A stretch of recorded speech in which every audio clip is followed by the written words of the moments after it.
নমস্কাৰ সকলোকে লহৰ কৃষ্ণলৈ স্বাগতম জনাইছো।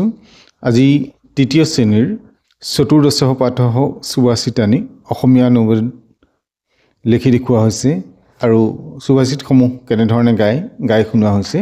গতিকে তোমালোকে ভিডিঅ'টি আৰম্ভণিৰ পৰা শেষলৈকে চাবা আৰু লাইক কমেণ্ট কৰি কিবা জানিবলগীয়া থাকিলে জনাবা।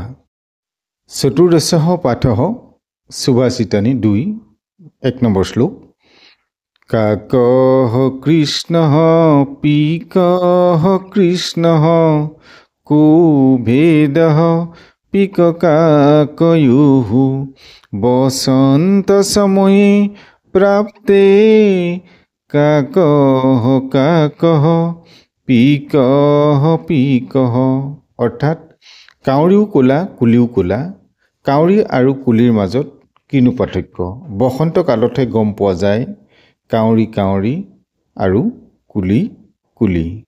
হস্তস্য ভূষণং দানং চৈত্যং কণ্ঠস্য ভূষণম শ্ৰোতস্য ভূষণং শাস্ত্ৰং ভূষণৈঃ কিং প্ৰয়োজনম। অৰ্থাৎ হাতৰ অলংকাৰ দান কৰ্ম, ডিঙিৰ অলংকাৰ সত্যবচন, কাণৰ অলংকাৰ শাস্ত্ৰ গ্ৰহণ আৰু অন্য অলংকাৰৰনো কি প্ৰয়োজন? বিদ্যা দদাতি বিনয়ং বিনয়াত য়াতি পাত্ৰতাম পাত্ৰত্বাৎ ধনমাপ্নোতি ধনাৎ ধৰ্মঃ ততঃ সুখম।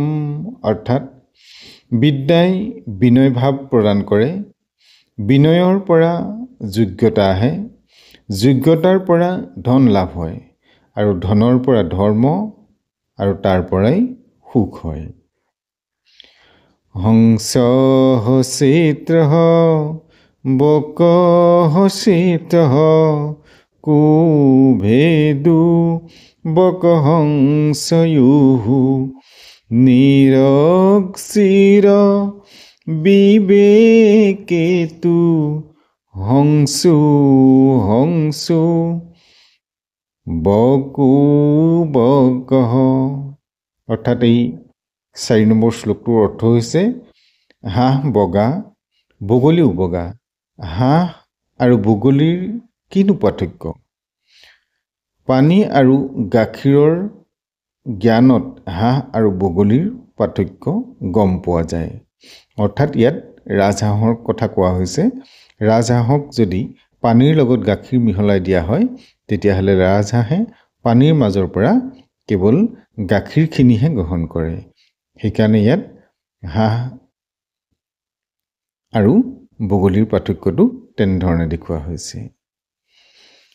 5 নম্বৰ শ্লোকত আছে উপদেশো হি মূৰ্খানাং প্ৰকোপায় ন শান্তয়ে পয়ঃ পানং ভুজঙ্গানাং কেৱলং বিষবৰ্ধনম।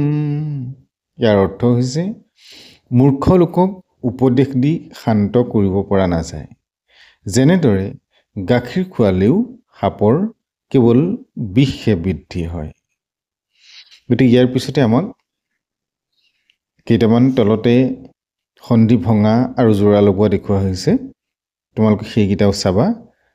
যেনে দিয়া হৈছে ধনম যোগ আপনোতি সমান ধনম আপনোতি, পৰোপকাৰাৰ্থম যোগ ইদম সমান কি হ'ব?